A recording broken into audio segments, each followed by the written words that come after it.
जिन्होंने श्री कृष्ण के संधि के निमंत्रण को ठुकरा दिया है, जिन्होंने श्री कृष्ण की उस महिमा का विस्मरण करके उपहास करते हुए कहा ये ग्वालिया संधि कराने के लिए आया था।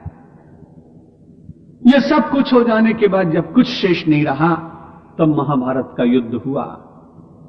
उस महाभारत के युद्ध के लिए भी कुछ आचार संहिता निर्मित की गई।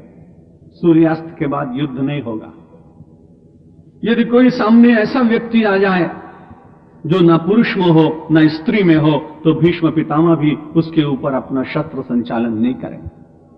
और इसीलिए तो शायद वे पकड़ में आ गए थे, नहीं तो नहीं पकड़े जाते, नहीं तो वो हारते नहीं। संहिता का, युद्ध संहिता का पूरा पालन करने का 5000 वर्ष पूर्व वो अद्भुत जब विचार कभी करते हैं, तब लगता है कि भले ही यूएनओ कितना भी बन गया हो, उसके अध्यक्ष कितने भी बदलते जाते हों, लेकिन जब तक ये तैयारी हुए कि शांति सेना भेजी जाए, तब तक तो कई हजार लोग वहां मार दिए जाते हैं। और बड़ी विचित्र बात है कि जो शांति कराने के लिए सैनिक जाते हैं, कई बार वे दुर्धर्ष लोग उनका भी वध कर देते हैं। विकास की बात होती है, आकाश को छूने की बात होती है, अंतरिक्ष में पहुंचने की बात होती है, चंद्रमा में बसने का विचार होता है, मंगल की खोज होती है, अन्य ग्रहों में जाने की तैयारी होती है, उपकरणों के अंबार लगते हैं, मानव का हृदय युद्ध की विभीषिका से एक ओर भयभीत और दूसरी ओर विज्ञान के अस्त्र शस्त्र क्षेत्र में उन्नति करने वाले लोग और तरह तरह के मारक यंत्रों का और शस्त्रों का निर्माण करते हैं। कैसा विरोधाभास विश्व में दिखाई पड़ता है। और तब जब मानव प्रगति की बात करता है, उससे तो ऐसा लगता है कि जब प्रगति नहीं हुई थी, हम लोग कम से कम प्रगति तो नहीं कर रहे थे उन सभ्य लोगों की भाषा में। लेकिन मुझे बहुत आनंद होता है इस बात को व्यक्त करने में कि भारत ने भले ही प्रगति न की हो, लेकिन भारत सुगति की ओर बढ़ रहा था। आप विचार करें, प्रगति अच्छी है या सुगति अच्छी है?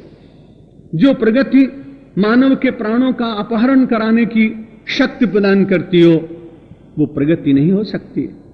लेकिन जो सुगति मानव के सौंदर्य को प्रकट करती हो, जो सुगति मानव की शील को प्रकट करती हो, जो सुगति मानव के सदाचार को प्रकट करती हो, वो सुगति चाहे मंद गति से चलने वाली हो, लेकिन प्रशंसनीय है, क्योंकि वो मानव के लिए तारक है। श्रीमद् भगवद गीता ऐसा ही एक दिव्य ग्रंथ है जिसमें भगवान कहते हैं कि संसार में यदि परमेश्वर को प्राप्त करना चाहते हो तो मूढ़ता का परित्याग करना पड़ेगा। निर्माण मोहा जित संग दोषा अध्यात्म नित्या विनिवृत्त कामा द्वंद्वैर विमुक्ता सुख दुख संगई गच्छन्ति मूढ़ा पदम अव्ययम तत्। उस अव्यय पद को प्राप्त करने के लिए कुछ छोटे छोटे साधन बताए गए। बिना साधनों के तो यात्रा होती नहीं। आप जब कभी छोटी यात्रा में जाते हैं तो आपको भोजन की कुछ वस्तुएं चाहिए, कई दिन तक आपको रहना हो, और आजकल हरदम डर रहता है कि शायद बिजली चली जाए, तो लोग टॉर्च रखते हैं। घरों में भी बहुत अच्छे अच्छे घरों में प्रत्येक कमरे के साथ में मैंने देखा कि माचिस और दिया सलाई और वो मोमबत्ती अभी भी रखी जाती है। मोमबत्ती और माचिस बहुत प्रसन्न रहते हैं कि इतनी उन्नति करने के बाद हमारी उपयोगिता आज भी बनी हुई है। और अचानक न मिले तो उसके बाद आपस में लोग कहते हैं कि भाई कितनी बार कह रखा है कि बिजली कभी भी चली जाएगी।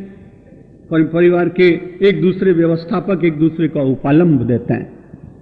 जैसे अंधकार को मिटाने के लिए कुछ साधन चाहिए, यात्रा के लिए कुछ साधन चाहिए, वैसे जीवन की इस महायात्रा को पूर्ण करने के लिए कुछ साधन चाहिए, और वो परम सिद्धि मिलती है। लेकिन किनको मिलती है? गच्छन्ति अमूढ़ाः, जो लोग मूढ़ भाव का परित्याग करते हैं।